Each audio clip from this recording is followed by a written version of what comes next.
በስመ አብ ወወልድ ወመንፈስ ቅዱስ አሐዱ አምላክ። በመላው ዓለም የምትኖሩ የልዑል እግዚአብሔር ቤተሰቦች በኃያሉ አምላካችን በመድኃኔዓለም ስም በኪዳነ ምሕረት ቃል ኪዳን ያላችሁበት ሰላም እግዚአብሔር ይድረሳችሁ። እንደምን ሰነበታችሁ? አሜን። ኃያሉ አምላካችን መድኃኔዓለም ዛሬም ዘወትርም ሁልጊዜም ቢሆን ስሙ ይክበር ይመስገን። አሜን። ዛሬ እንደ መድኃኔዓለም ቸርነት የምንማማርበት ርዕስ የሚሆነው ክፉ መናፍስት የሚሸኙበትን መንገዶች እናያለን። የዚህ የትምህርታችን ትልቁ ነጥብ መናፍስት በተለያዩ መንገዶች እንደሚሸኙ እንድንረዳና ለመንፈሳዊ ሕይወትና ለውጊያ ደግሞ ተጨማሪ የሆነ አንድ እውቀት ወይም መረጃ የምናገኝበት እንዲሆን ከማሰብ አንጻር ነው። ጉባኤ ነቢያትን፣ ጉባኤ ጻድቃንን ሐዋርያትን፣ ጉባኤ የአባቶቻችንን በጸጋ የሚያገለግሉትን የባረከ ያሰፋ በመካከል የተገኘ አምላክ መድኃኔዓለም የእኛንም ጉባኤያችን ይባርክልን፣ በቸርነቱና በኃይሉ ከኛ ጋር ይሁን። አሜን። ዛሬ ክፉ መናፍስት የሚሸኙበትን መንገዶች ነው ርዕስ የምናደርገው። መናፍስት መሸኘት ማለት የመጨረሻው የውጊያ ክፍል ነው። በዚህ ሰዓት መናፍስት ከልብ፣ ከአእምሮ፣ ከህሊና፣ ከመንፈሳዊ ታሪክ፣ ከነፍስ፣ ከደም ጭምር ተነስተው ወደ ርስታቸው ሲኦል የሚገቡበት ጊዜ ነው። ይሄ ጊዜ እነዚህ ክፉ መናፍስት የሚሸኙበት ብዙ እልህ አስጨራሽ የሆኑ ውጊያዎችንና በብዙ መንገድ ተፋልመን ወድቀን ተነስተን ጥለውን ጥለናቸው መጨረሻ ላይ አጋዕዝተ ዓለም ሥላሴ ፈቃዳቸው ሲሆን በተለያየ መንገድ ከህይወታችንና ከዘመናችን ከእድሜያችን ከተቀመጡበት የሰውነት አካልና ከፈተናዎቻቸውና ውጊያዎቻቸውን በሙሉ አቁመው ከኛ አካልና ነፍስ ይወጣሉ ማለት ነው። ይሄ ግን የሚሆነው ብዙ ውጊያ አልፎ ነው። ብዙ ትግል አልፎ ነው። ብዙ ነገር ተምረን ነው።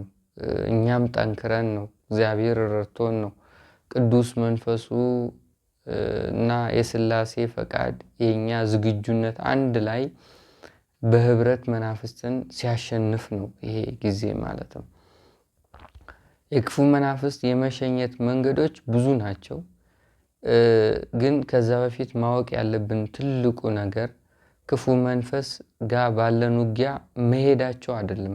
ትልቁ ነጥባችን ወይም መሰረታዊ የውጊያ ዓላማችን ከመናፍስት ጋር ባለን የውጊያ ትልቁ ዓላማው ተቀምጠውም እንኳን እንዳይሰሩ ማድረግ፣ ቢመጡም የምንቃወምበት መንፈሳዊ አቅም መገንባት፣ ከዛም በላይ ደግሞ የነሱ የሆነ ሐሳብና ውስወሳዎች በእኛ ህይወት ውስጥ ተጽዕኖ እንዳይፈጥሩ ማድረግ፣ መንቃት፣ ማወቅ፣ እግዚአብሔር በምን አይነት መንገድ ብንጠይቀው መልስ እንደሚሰጠን ይሄን ማካበት እንደ ልምድ፣ ከዛ በተጨማሪ ደግሞ የእግዚአብሔርን ኃይል፣ የቅዱሳን እርዳታ፣ መንፈሳዊ ህይወት ግንባታ፣ የቀን ውሎ፣ የስነ ምግባር ጉዳይ እና የማንነት የሰብአዊ ማንነታችን በምን አይነት መንገድ መቀረጽ እንዳለበት ይሄን ለይቶ በነፍስ ዓይንና በውስጥ በእግዚአብሔር ሕግና ትእዛዝ በኩል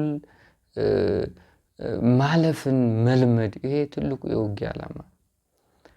መናፍስት ዛሬ ቢወጡልን ካላወቅንበት ነገ ይመጣሉ።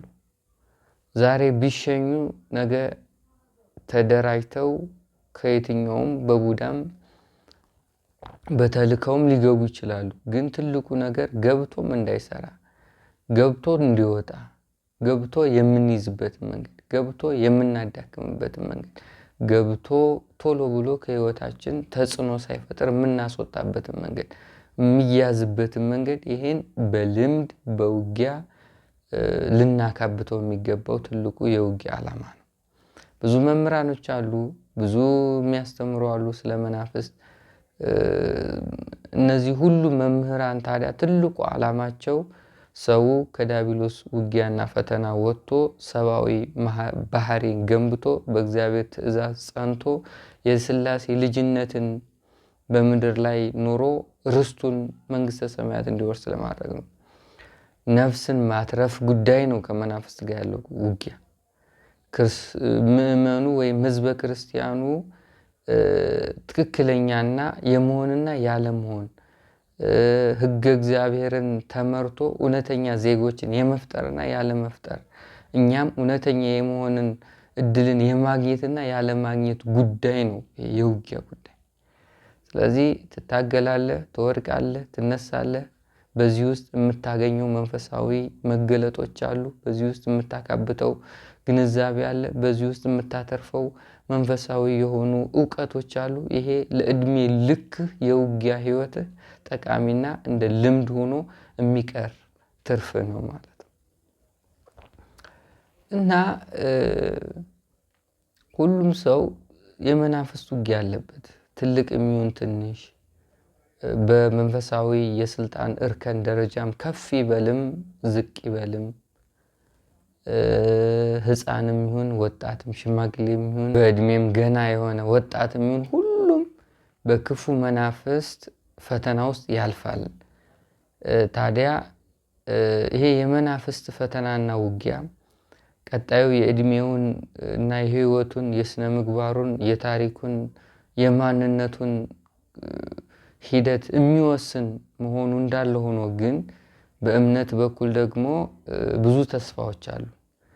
ሐዋርያው ቅዱስ ጳውሎስ ሲጽፍ ወደ ቆሮንቶስ ሰዎች አንደኛ ቆሮንቶስ 5:9 ላይ በዓለም ያሉት ወንድሞቻችሁ ያን መከራ በሙሉ እንዲቀበሉ እያወቃችሁ በእምነት ጸንታችሁ ተቃውሙት ይላል። ተቃውሙት ነው በቃ። ይሄ ማለት በዓለም ያሉ ወንድሞች ሁሉ የክፉ መናፍስት መከራ እንዲቀበሉ እያወቃችሁ በእምነት ተቃውሙ። ሁሉም ይቀበላል የክፉ መናፍስትን ፈተና። ሁሉም ውጊያ ያለበት፣ ሁሉም ፈተና አለበት። ሁሉም ክፉ መንፈስ የሆነ ጊዜ ህይወቱ ላይ አዚም ይሆናል፣ ያደፍጥበታል፣ ይነዳዋል፣ ያበላሽበታል፣ ያንገዳግደዋል የሆነ ፓርት ላይ።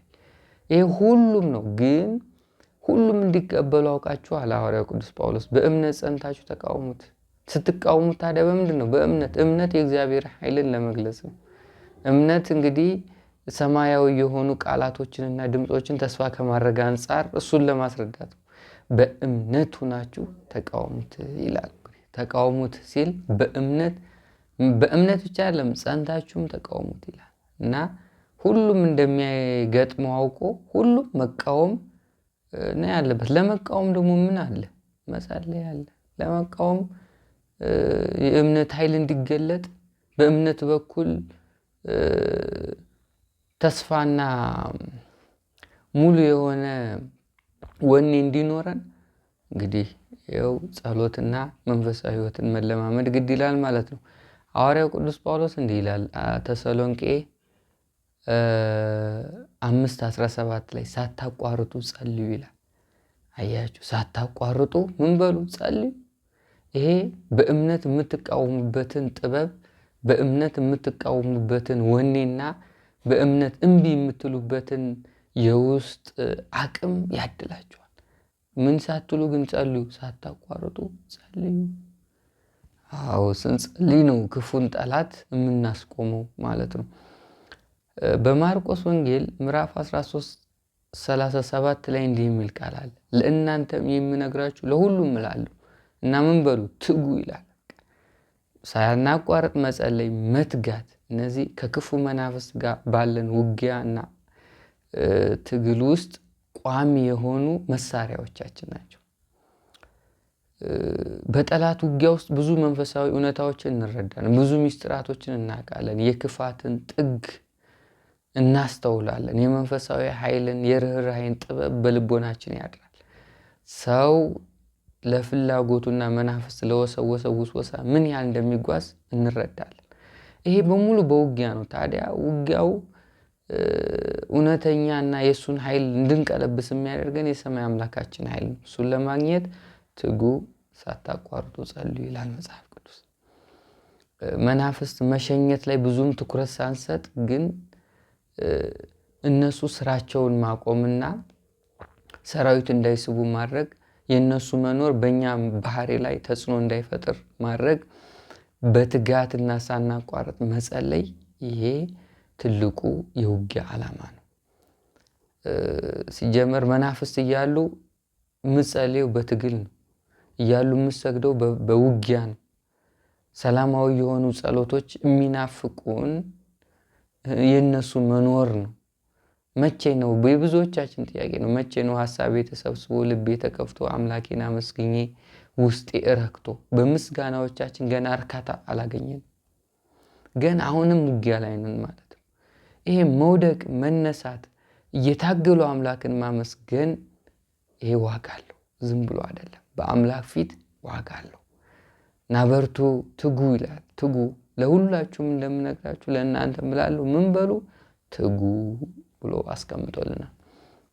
ወደ ዋናው ዓላማችን ስንመጣ ክፉ መናፍስት የሚሸኙበት መንገዶች ብዙ ናቸው። 4 ነጥቦች እነግራችኋለሁ ለዛሬ።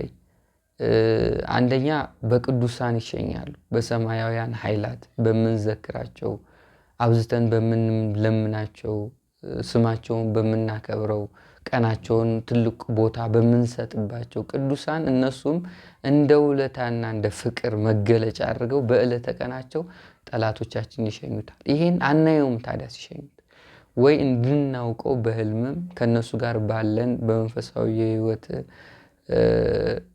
ግንባታ ውስጥ ስናልፍ ባካበትነው ልምድ ይገልጹልናል እንጂ ላናውቀው እንችላለን።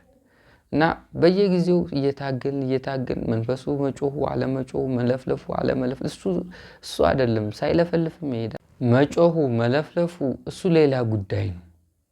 ጸጥ ብሎ ተዳክሞ ኃይሉን አጥፍቶ ሰራዊቱን በትኖ ታስሮ በቅዱሳን ሳናውቀው ሳይሰማን ከህይወታችን ይወጣል። ግን ይሄን ታዲያ እንድናውቅም ሊያደርጉን ይችሉ ይሆናል። አዎ ይሄን ማወቅ አለብን። ስለዚህ የመጀመሪያው በቅዱሳን ነው። በቅዱሳን የሚሸኙልን ምክንያት አንደኛ ሥላሴ ፈቃዱ ሲሆን፣ ሁለተኛ አብዝተን ስንማጸናቸው እና የሆነ ችግራችንን አስቁሙልን ብለን ስንለምናቸው የፍቅር መገለጫ ነው። እነሱን እንደምንወዳቸው እነሱም እኛን እንደሚወዱን አንዱ የሚያመለክተው በዚህ ነው። ጠላት ግን አውጥተው ይጥሉልሃል። ለብዙ ዘመን ገርጋሪ የሆነውን፣ ለብዙ ዘመን እድልን የዘጋውን፣ ለብዙ ዘመን አይን ላይ የተቀመጠውን ቤተሰብን የሚያናጋውን ጠላት ስለሚያውቁት ያን ችግር ፍቱልን ብለን በብዙ ተማጽኖ ከጠየቅናቸው እሱን ንቅል አድርገው ያወጣሉ። ስለዚህ የመጀመሪያው የሚሸኘው በቅዱሳን። በቅዱሳን ሲሸኝ ታዲያ ልናውቀውም ላናውቀውም እንችላለን፣ ግን ይሸኛል። እና መጮሁ አንድ ሌላ መሸኛ መንገዱ ነው።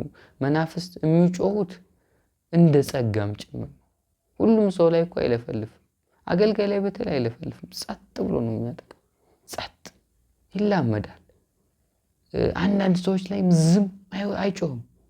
የሆነ ስፔሲፊክ የሆኑ ቦታዎች ላይ ነው በቃ የሚጮኸው። በጣም ከባባድ የእምነት ኃይል የተገለጠባቸው ቦታዎች ላይ ብቻ ምልክት ይሰጣል መኖሩን እንጂ አይለፈልፍም። ግን ጸጥ ብሎ ይሄዳል።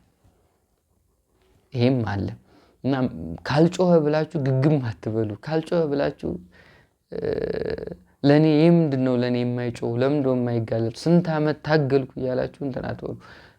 የተነቀለ ነገር አለ፣ የወጣ ነገር አለ እና ቅዱሳን በዕለተ ቀናቸው በቅድስት ሥላሴ ፈቃድ የእነሱን ፍቅር ለመግለጽ አብዝተን ከተማጸናቸው፣ ዝክራቸውን ከዘከርን፣ በዓላቸውን ካከበርንላቸው በዕለተ ቀናቸውም ይሁን በሌላ ቀን ከኛ ላይ ክፉ መናፍስትን ይሸኙልናል። ግን ብዙ መንፈስ ነው አንድ ሰው ያለበት።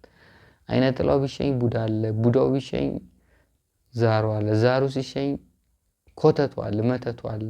ስለዚህ አንዱ ሄዶ ሌላው ሊቀመጥ ይችላል። በስውር አይነ ጥላው ሲሄድ መተቱ አለ። መተቱ ደግሞ የአይነ ጥላን ጸባይ እና ባህሪ ወርሶ ሊዋጋ ይችላል። መናፍስት በነገራችን ላይ ባህሪ ይወራረሳሉ።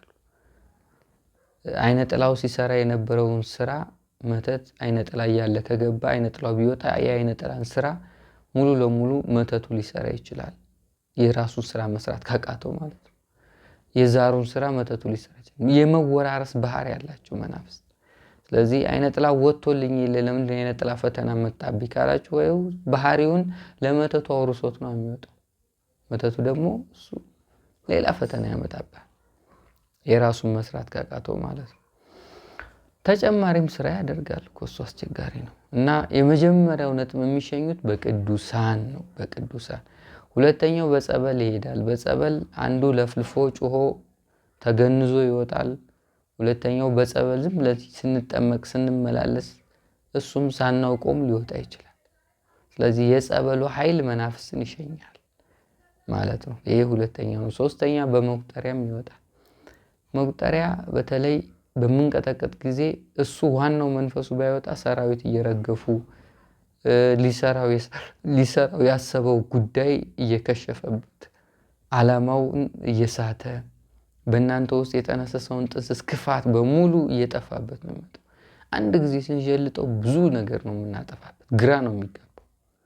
እና በመቁጠሪያ በቀጠቀጥነው ቁጥር ሰራዊት እየረገፈ ነው የሚመጣው። ከዛ ዋናው ጊዜውን ጠብቆ ይወጣል። በመቁጠሪያ ብዙ ጊዜ ሰዎች በራሳቸው የሚሸኙት መናፍስቶች አሉ። ስለዚህ በመቁጠሪያም ይወጣል ማለት ነው። አራተኛው በአባቶች ነው። ጸጋ ባላቸው አባቶች በጸጋቸው ያግዟቸዋል። የማስወጣት ጸጋ ለብዙ ዘመን ስለ ሰው ልጆች ፍቅርና በመናፍስት መጎዳት ምክንያት እግዚአብሔርን ለምነው ጠይቀው ተማጽነው መንፈሳዊ ሕይወታቸውን ገንብተው ጸጋ እስከሚሰጣቸው እግዚአብሔርን ጠብቀው ጸጋ አግኝተው ወደኛ ወጥተው አስተምረው መናፍስትን በጸጋቸው ያስወጣሉ። ይሄ መናፍስን ሌላው የመሸኛ ጉዳይ ነው። ዝም ብሎ አይሸኝም። ማንም ተነስቶ ውጣ ብትሉ አይሆንም። ድካም አለው፣ ልፋት አለው። ያውም እልህ አስጨራሽ የሆነ ድካም፣ እልህ አስጨራሽ የሆነ ልፋት በጣም ከባድ ነው። ጸጋ የሚመጣው አንድ የጸጋው ጊዜ ሲደርስ፣ ሁለት የኛም ዝግጁነት ያስፈልጋል። ሶስተኛ ደግሞ በትጋት ነው። በትጋት ጸሎት፣ በትጋት መንፈሳዊ ሕይወት፣ በትጋት እግዚአብሔርን መጠበቅ፣ በትጋት ተስፋ፣ ትጋት፣ የኛ ዝግጁነት እነዚህ ጸጋን ያመጣሉ። ስለዚህ በእንደዚህ አይነት መንገድ ክፉ መናፍስትን መሸኘት ይቻላል ማለት ነው። በብዙ መንገድ ይሸኛሉ፣ ግን ዋናዎቹን እነዚህን ጠቅሼላችኋለሁ። እና ትልቁ ማወቅ ያለብን በዛሬው ትምህርታችን መናፍስት ካለፈለፉ አይወጡም የሚል ነገር አይደለም። ሳይለፈልፉ ጸጥ ብለው እግዚአብሔር በፈቀደላቸው መንገድ ይሄዳሉ ማለት ነው። እግዚአብሔር በፈቀደበት ጊዜና መንገድ የኛ ድርሻ ምንድነው ከተባለ ሐዋርያው ቅዱስ ጳውሎስ መስማት ነው። ሳታቋርጡ ጸልዩ፣ ትጉ ይላል። አንደኛ ተሰሎንቄ 5:17 ላይ ሳታቋርጡ ጸልዩ፣ ከዛ ትጉና ጸልዩ። ይሄ ነው። ሁላችሁም እንደምትፈተኑ አውቃችሁ በእምነት ጸንታችሁ ተቃውሙት።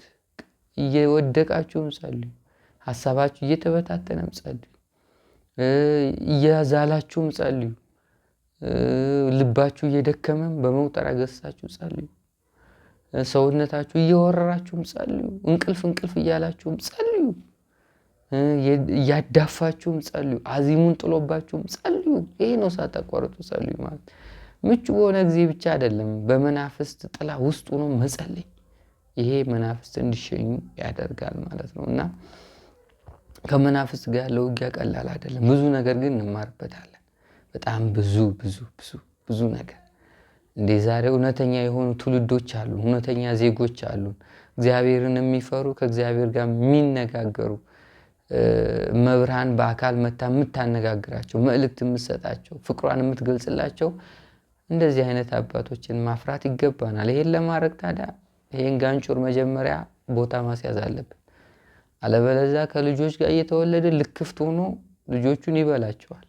ልክ አሁን አመል ሱስ የዘመናዊ የሚመስል ሽፋን ያለው መቀበጣጠርና የውጭ የአሕዛብን ኑሮ መናፈቅ መውደድ፣ ይሄ የአሁኑ ትውልድ ፈተና ነው።